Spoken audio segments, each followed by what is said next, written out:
Hello students, कक्षा 10 सामाजिक विज्ञान विषय की ऑनलाइन क्लासेज में आपका स्वागत है। पिछली वीडियो में हम विकास से संबंधित कुछ बातों की चर्चा कर रहे थे और इस सफर के दौरान हमने विकास के कई आयामों के बारे में, कई प्रकारों के बारे में जाना। हमने विकास की परिभाषा, आर्थिक विकास, राष्ट्रीय विकास, मानव विकास का अध्ययन किया था। जैसा हमारा पिछला टॉपिक मानव विकास से संबंधित था और आपको बताया गया था कि मानव विकास व्यक्ति के जीवन जीने की गुणवत्ता में वृद्धि को कहा जाता है। जब व्यक्ति के जीवन जीने की गुणवत्ता में वृद्धि होती है, बदलाव होता है, सकारात्मक परिवर्तन देखने को मिलता है, तो यही परिवर्तन मानव विकास कहलाता है। एक बात मैं फिर आपसे कह दूं और हर बार इस बात को कहता हूं कि विकास जो होगा वो हमेशा सकारात्मक होगा। तो जब व्यक्ति के जीवन में ऐसे सकारात्मक बदलाव देखने को मिलते हैं, पॉजिटिव चेंज आ जाते हैं, तो वो दर्शाते हैं उसके मानव विकास को। लेकिन एक व्यक्ति का विकास कितना हुआ है या नहीं, मानव विकसित अवस्था में पहुंचा है या नहीं, क्या अभी भी वो विकास की दौड़ में आगे बढ़ रहा है या अभी वो अविकसित अवस्था में ही है, इन सभी बातों का जो अध्ययन किया जाता है वो मानव विकास सूचकांक के आधार पर किया जाता है। मानव विकास सूचकांक मानव के विकास को सूचित करने वाले अंक, सूचकांक, सूचक प्लस अंक, इस तरह से हम समझ सकते हैं कि जैसे कक्षा के अंतर्गत विद्यार्थियों की परफॉर्मेंस उनके द्वारा अचीव किए हुए मार्क्स के आधार पर तय की जाती है कि एक स्टूडेंट को कितने मार्क्स प्राप्त हुए। 100 में से 100 मिले, 100 में से 90, 80, 70, 60, उस आधार पर यह तय करते हैं कि स्टूडेंट टॉपर है, डफर है, मीडियम है, आदि अन्य डिवाइडेशन। उसी तरह से मानव के विकास को सूचित करने के लिए कुछ अंकों का निर्धारण किया जाता है जिन्हें मानव विकास सूचकांक कहा जाता है। सबसे पहले सन 1990 में महबूब उल हक और अमर्त्य सेन नामक अर्थशास्त्रियों ने मानव विकास रिपोर्ट तैयार की थी और यह रिपोर्ट दर्शाती है कि विश्व के तमाम देश किन स्थितियों पर हैं। 1990 में मानव विकास रिपोर्ट के अंतर्गत जो प्रथम स्थान पर देश था वो नॉर्वे था और आज भी प्रथम स्थान पर नॉर्वे ही है। वहीं अंतिम स्थान पर नाइजर था, तो आज भी अंतिम स्थान पर नाइजर है। यानी ये दो देश ऐसे हैं जिन्होंने अपना स्थान नहीं बदला, अर्थात जो टॉप पर था वो टॉप पर ही बना रहा है और जो बॉटम में था वो बॉटम में है। कहने का आशय ये कि विकास हर कोई कर रहा है, लेकिन कई बार ऐसा हो जाता है कि दूसरे व्यक्ति, दूसरे देश, दूसरा राष्ट्र हमसे ज्यादा विकास कर लेता है, परिणाम हम पिछड़ते चले जाते हैं और यही स्थिति हो रही है भारत देश की। भारत अपना मानव विकास सूचकांक, भारत अपना स्थान लगातार खोता चला जा रहा है। हालांकि ऐसा नहीं है कि भारत विकास नहीं कर रहा, भारत बहुत से मामलों में अपना विकास कर रहा है, भारत आगे बढ़ रहा है, लेकिन कई दूसरे देश ऐसे हैं जो विकास की राह में कई आगे बढ़ चुके हैं। आवश्यकता है भारत जो अभी तक विकासशील बना हुआ है इसे विकसित होने की। मानव विकास सूचकांक की गणना 3 आयामों के आधार पर की जाती है। प्रति व्यक्ति आय, साक्षरता और जीवन प्रत्याशा या जीवन काल, जिसे स्वास्थ्य भी कहा जा सकता है। जिस देश की प्रति व्यक्ति आय बेहतर होगी, वह देश मानव विकास सूचकांक के अंतर्गत ऊपर का स्थान पाएगा। क्योंकि स्वाभाविक सी बात है, आज विकास करने के लिए सबसे महत्वपूर्ण तत्व जो माना जाता है वो आमदनी मानी जाती है, आय मानी जाती है। ऐसा नहीं है कि पैसा सब कुछ है, ऐसा नहीं है कि आय सब कुछ है, लेकिन हम इस चीज को भी नकार नहीं सकते कि आज संपत्ति, मुद्रा, आय बहुत कुछ है। सब कुछ ना होकर लेकिन बहुत कुछ तो उसे माना जा सकता है। और आज जीवन की तमाम आवश्यकताओं की पूर्ति अगर देखा जाए एक नजरिए से, तो वो पैसों से, रुपए से, संपत्ति से, मुद्रा से ही पूरी होती है। फिलॉसफी रूप में अगर बात करें तो एक बात अलग चली जाएगी, लेकिन हमें फिलोसोफर नहीं बनना। अभी हम इकोनॉमी पढ़ रहे हैं, अर्थशास्त्र पढ़ रहे हैं, तो यहां पर महत्वपूर्ण मुद्दा जो बनता है वो आमदनी का ही बनता है। यानी अगर आमदनी बेहतर है तो व्यक्ति के जीवन जीने का स्तर स्वतः ही बढ़ जाता है, व्यक्ति के स्टेटस में स्वतः ही बदलाव आता चला जाता है। वहीं आमदनी के साथ साथ स्वास्थ्य यानी जीवन प्रत्याशा भी महत्वपूर्ण भूमिका निभाती है। कहा जाता है कि पहला सुख निरोगी काया। यदि व्यक्ति की काया निरोगी है, उसके शरीर में कोई रोग नहीं है, तो वह उसके जीवन का सबसे बड़ा सुख माना जाता है। तो स्वास्थ्य बेहतर होना चाहिए, स्वास्थ्य सुविधाएं बेहतर होनी चाहिए। और वहीं नंबर 3 आता है साक्षरता, शिक्षा। आज के सभ्य समाज में रहने के लिए शिक्षा बेहद जरूरी है। जरूरी नहीं कि किसी विशेष लैंग्वेज की आपको विशेष नॉलेज हो। आज बहुत से लोग ये देखते हैं कि अंग्रेजी भाषा बोलने वालों को एक अलग से सम्मान दिया जाता है। अंग्रेजी भाषा सिर्फ एक लैंग्वेज है। यह आवश्यक नहीं है कि जिस पर अंग्रेजी भाषा का ज्ञान नहीं होगा वह नॉलेज ही नहीं रखता है, वह समाज में बैठने लायक नहीं है। यहां साक्षरता का मतलब है, शिक्षा का मतलब है कि वो व्यक्ति इतना पढ़ा लिखा हो कि नियमों कानूनों की उसे जानकारी हो सके, अपना जीवन बेहतर तरीके से गुजार सके, 4 सभ्य व्यक्तियों के बीच में उठने बैठने लायक हो। यह दिखाता है साक्षरता का स्तर, विकास का स्तर।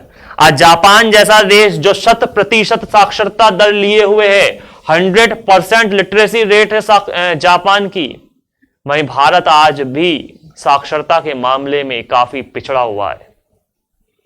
आवश्यकता है भारत को अपना विकास करने की, तो आप इसी बात से समझ लीजिए कि जहां जापान की साक्षरता दर 100% है और भारत की साक्षरता दर 73 है ओनली, तो जापान विकसित राष्ट्रों की श्रेणी में आता है, तो भारत विकासशील राष्ट्रों की श्रेणी। अभी भारत को चाहिए कि इस आंकड़े को वहां तक पहुंचाएं। मानव विकास सूचकांक की गणना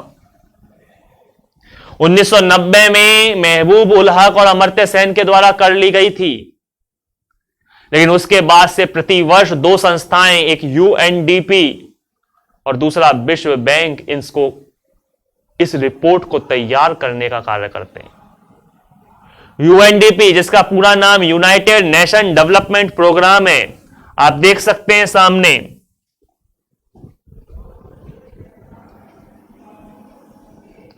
UNDP united nation development programme ये प्रति वर्ष मानव विकास रिपोर्ट तैयार करती है, और ये मानव विकास रिपोर्ट 3 आयामों के आधार पर, जैसे मैंने भी बताया था, शैक्षिक स्तर, स्वास्थ्य और प्रति व्यक्ति आय के आधार पर तय की जाती है। तो ये प्रश्न बन सकता है बोर्ड एग्जाम के अंतर्गत 1 नंबर का।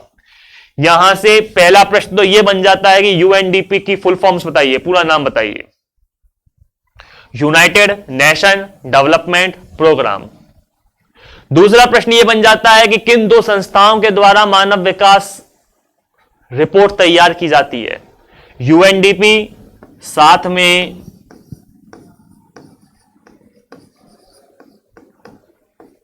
विश्व बैंक। तीसरा प्रश्न यह बन जाता है कि मानव विकास रिपोर्ट किन आयामों के आधार पर तय की जाती है? प्रति व्यक्ति आय, साक्षरता और स्वास्थ्य। ये है मानव विकास से संबंधित कुछ तत्वों की जानकारी। हालांकि देखा जाए तो यूएनडीपी इन 3 तत्वों के आधार पर गणना करता है, लेकिन विश्व बैंक जो गणना करता है वो सिर्फ प्रति व्यक्ति आय के आधार पर तय करता है। यही कारण है कि विश्व बैंक का ये गणना करने का तरीका है जो थोड़ा सा गलत है। वो कैसे, जिसकी चर्चा शायद मैं पहले भी कर चुका था। प्रति व्यक्ति आय 2 देशों की एक समान होने पर भी जरूरी नहीं कि दोनों देशों की स्थिति एक समान हो, या किसी देश की प्रति व्यक्ति आय अधिक होने पर जरूरी नहीं वह दूसरे देश से विकसित हो। प्रति व्यक्ति आय अधिक होने पर भी वह देश गरीब हो सकता है। यह सिर्फ देशों की स्थिति ही नहीं है, राज्यों के अंतर्गत भी स्थिति ऐसी ही देखने को मिल सकती है। राज्यों की स्थितियों की बात करें तो कुछ आंकड़े आपके सामने आते हैं, जरा देखें, उसको आप समझ पाएंगे।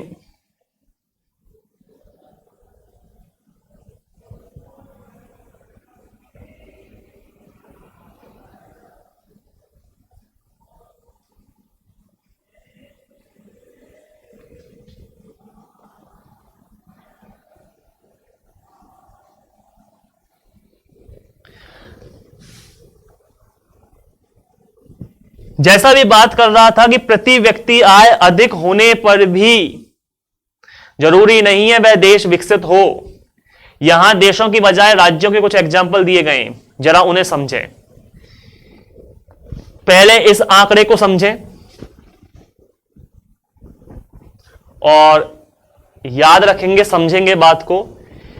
हरियाणा, केरल और बिहार 2016-17 की प्रति व्यक्ति आय यहां पर आंकड़े दिखाए गए हैं, जहां हरियाणा की प्रति व्यक्ति आय 1,80,174 है, केरल की 1,63,475 और बिहार की 34,409। ये प्रति व्यक्ति आय के कुछ आंकड़े आपके सामने हैं। इस आधार पर देखा जाए तो आप बताइए पहले स्थान पर कौन सा राज्य आता है? हरियाणा, क्योंकि यहां की प्रति व्यक्ति आय अधिक है। दूसरे स्थान पर आता है केरल और तीसरे स्थान पर है बिहार। आप आंकड़ों को याद रखिए।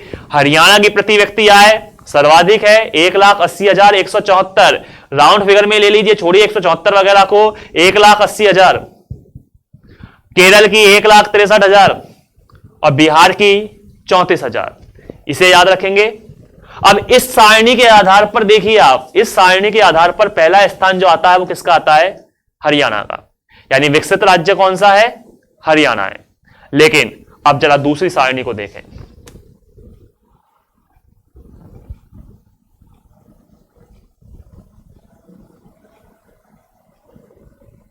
अब इस दूसरी सारणी को जरा देखें। हरियाणा की शिशु मृत्यु दर 30 है, यानी 1000 व्यक्तियों पर जन्म लेने वाले जो शिशु हैं उनमें से 30 शिशु तो 0 से लेकर 1 वर्ष की आयु तक ही मर जाते हैं। यानी यहां का स्वास्थ्य ढांचा बेहतर नहीं है। जन्म लेने वाले शिशु 1 वर्ष की आयु को भी पूरा नहीं कर पाते और परिणामतः उनकी मृत्यु हो जाती है। वहीं केरल के अंतर्गत यह आंकड़ा सिर्फ 10 है और बिहार के अंतर्गत यह आंकड़ा 35 है। आप याद कीजिए, पिछली सारणी में बिहार तीसरे स्थान पर था, तो यहां पर भी बिहार तीसरे स्थान पर ही आ रहा है, क्योंकि 35 शिशुओं की मृत्यु हो रही है। ज्यादा मत सोचिए कि ज्यादा है तो अच्छी बात है, यहां नेगेटिविटी बात हो रही है, मृत्यु की बात हो रही है। शिशु मृत्यु दर कहा जा रहा है यहां पर, यानी जन्म लेने वाले शिशुओं में से 1 वर्ष की आयु पूरी करने से पहले ही 35 शिशुओं की यहां पर मौत हो जाती है। यानी स्वास्थ्य ढांचा बेहतर नहीं। केरल में यह आंकड़ा सिर्फ 10 है और हरियाणा में यह आंकड़ा 30 है। तो इस लिहाज से कौन सा राज्य बेहतर हुआ? इस लिहाज से बेहतर हुआ केरल राज्य। वहीं साक्षरता दर देखिए, 2011 की जनगणना के अनुसार जहां हरियाणा की साक्षरता दर 82% है, केरल की 94% और बिहार की 62% है। तो इस लिहाज से देखा जाए तो पहले स्थान पर कौन सा राज्य है? केरल। वहीं देखा जाए विद्यालय के अंतर्गत निवल उपस्थिति अनुपात, स्कूल जाने वाले बच्चों की संख्या का अनुपात, केरल में जहां 83 है, 83, हरियाणा में 61 है और बिहार में 43 है। यानी जहां केरल में 100 में से 83 बच्चे विद्यालय जाते हैं, उपस्थिति दर्ज कराते हैं, हरियाणा में 61 है और बिहार में 43 है। तो इस हिसाब से भी देखा जाए तो कौन सा राज्य बेहतर है? केरल।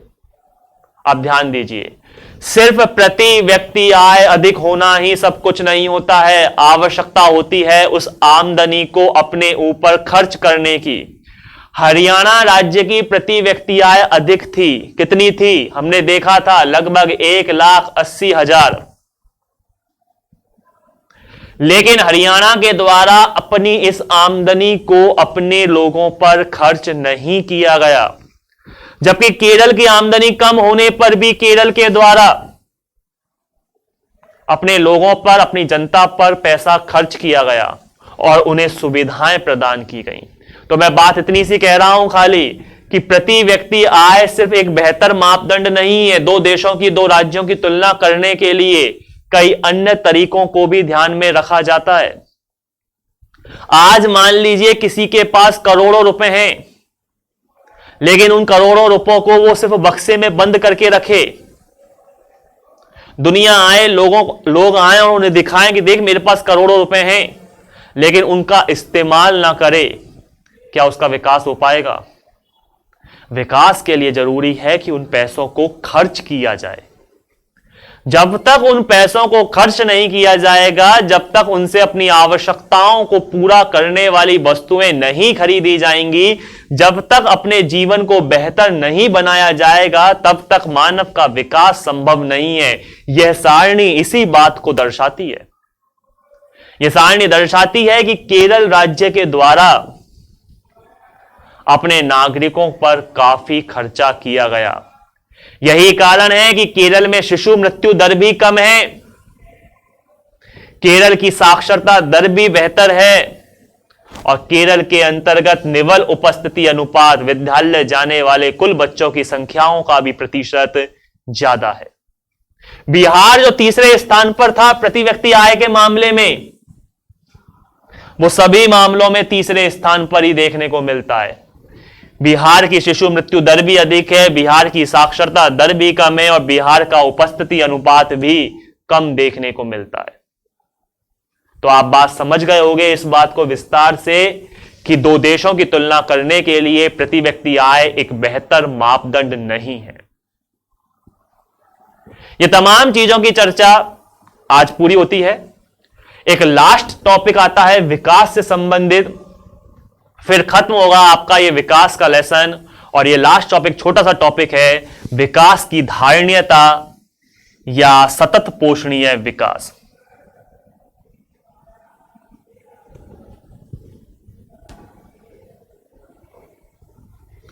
विकास की धारणीयता, विकास क्या धारण करता है, क्या अपनाने योग्य है? विकास यदि कर रहे हैं तो धारण करने योग्य क्या चीज है, क्या अपनाने योग्य है, कैसा विकास है जिसे हम अपना सकते हैं? विकास एक ऐसा हो जो वर्तमान आवश्यकताओं को तो पूरा करे ही करे, साथ में भविष्य की पीढ़ियों की भी अवहेलना ना करे। हम अपना विकास इस तरह से करें कि ना तो पर्यावरण को नुकसान पहुंचे, ना भविष्य की पीढ़ियों की अवहेलना हो और हमारी आवश्यकताएं भी पूरी हो जाएं। लेकिन आज देखा जाए तो ऐसा नहीं है। हम विकास की संधि दौड़ के अंदर इतने आगे बढ़ चुके हैं कि हमें कुछ और दिखाई नहीं देता। हम इतने स्वार्थी हो चुके हैं कि सिर्फ हम हमारी आवश्यकताओं को पूरा करने पर बल देते हैं। समाज को क्या फर्क पड़ रहा है, पर्यावरण को क्या नुकसान हो रहा है, भविष्य हमारा किस तरह से अंधकार में हो सकता है, इसकी तो हमने कभी चर्चा ही नहीं की। आज तेज गति से दौड़ने वाले वाहन हमने बना लिए, लेकिन उन वाहनों से निकलने वाला जहरीला धुआं पर्यावरण को जो प्रदूषित कर रहा है, इसके बारे में कोई नहीं सोचता। मोबाइल, इंटरनेट, कंप्यूटर आदि का विकास कर लिया, टेक्नोलॉजी के मामले में हम इतने आगे बढ़ गए, लेकिन इनसे निकलने वाली हानिकारक किरणें, रेडिएशन, ये मानव को बीमार कर रही हैं, स्वास्थ्य खराब हो रहा है, विभिन्न प्रकार की त्वचा रोग, कैंसर और तमाम तरह की अन्य बीमारियां जन्म ले रही हैं। आज प्रकृति पूरी तरह से रौद्र रूप में है। हम प्रकृति का विनाश कर चुके हैं, तो प्रकृति भी हमारा विनाश करने के लिए उतारू है, क्योंकि सीधी सी बात है, प्रकृति में पाई जाती है बदले की भावना। जैसा आप प्रकृति के साथ करोगे, प्रकृति आपके साथ वैसा ही करेगी। आज विभिन्न प्रकार की आपदाएं जो समय समय पर हमें दिखाई दे रही हैं, इसका कारण कोई और नहीं, सिर्फ और सिर्फ मानव है। तो आवश्यकता है विकास ऐसा हो जो धारण करने योग्य हो, विकास ऐसा हो जो अपनाने योग्य हो, विकास ऐसा हो जिसमें हमारी आवश्यकताएं तो पूरी हो ही जाएं, साथ में हम भविष्य की पीढ़ियों की भी अवहेलना ना करें। तो विकास के सफर के दौरान हमने विकास की तमाम बातों की चर्चा की। यहां हमारा यह अध्याय समाप्त होता है। शेष नए अध्याय से संबंधित बातों की चर्चा हम आगामी कक्षा में करते रहेंगे, लेकिन तब तक के लिए धन्यवाद।